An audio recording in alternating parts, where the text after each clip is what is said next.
ya. Nah, sebenarnya remaja ini adalah fenomena baru. Disebut baru itu maksudnya ya, nggak aslinya dulu nggak ada gitu ya.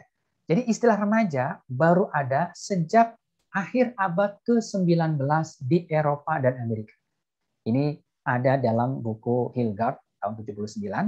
Ternyata istilah remaja muncul itu akhir abad 19 ya. Nah, begitu revolusi industri ya semakin membuat banyak pabrik-pabrik dan kemudian orang-orang tua, orang dewasa bekerjanya sampai malam ya. Jadi kerja di pabrik berangkat pagi-pagi, pulang malam, ya ayahnya, ya ibunya ya. Dan kemudian semakin menjadi budaya di akhir abad ke-19 di Eropa dan Amerika. Nah, efeknya apa? Efeknya adalah kebersamaan orang tua dengan anak-anaknya semakin sedikit. Ya, karena berangkat pagi pulang malam, apalagi dulu kan nggak ada jam kerja kayak sekarang 8 jam gitu ya. Jadi kalau lemburnya banyak, dapat banyak ya selesai. Nah, kemudian akhirnya apa? Muncullah perubahan kultur di Eropa, di Amerika.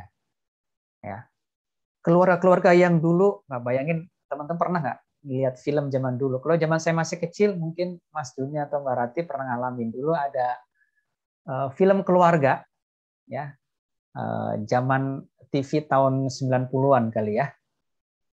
Keluarga Amerika yang tinggalnya di Padang gitu ya, anak, ibu, suami istri sama anak-anaknya. Terus ingat banget film keluarganya. Jadi kalau makan siang ayahnya pulang ke rumah, main dulu sama anak-anaknya, nanti berangkat lagi ke ladang gitu.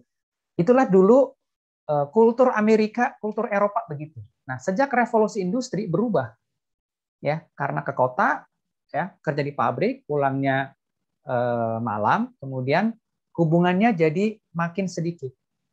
Mulailah kemudian dalam waktu 10-20 tahun berikutnya mulai muncul masalah-masalah yang kita kenal hari ini dengan istilah kenakalan remaja.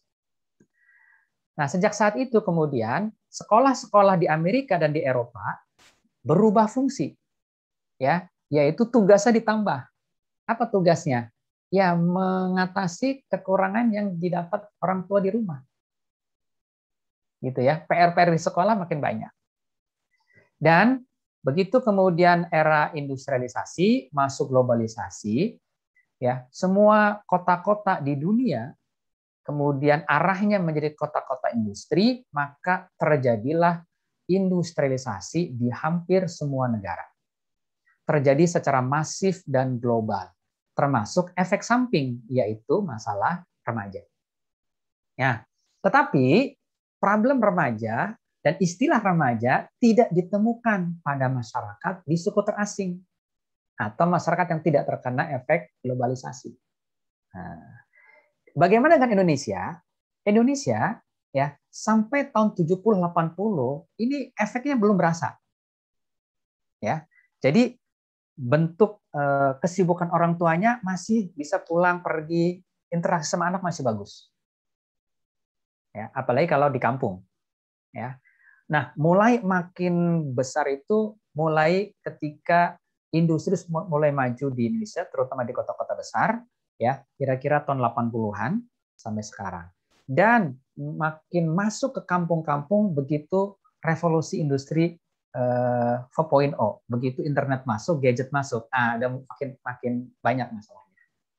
Dan istilah remaja pun kemudian mendapatkan pembenaran secara ilmiah, ya, secara sosial, bahkan secara keagamaan. Muncullah istilah remaja, ada istilah remaja masjid. Nah, istilah remaja itu nggak ada dalam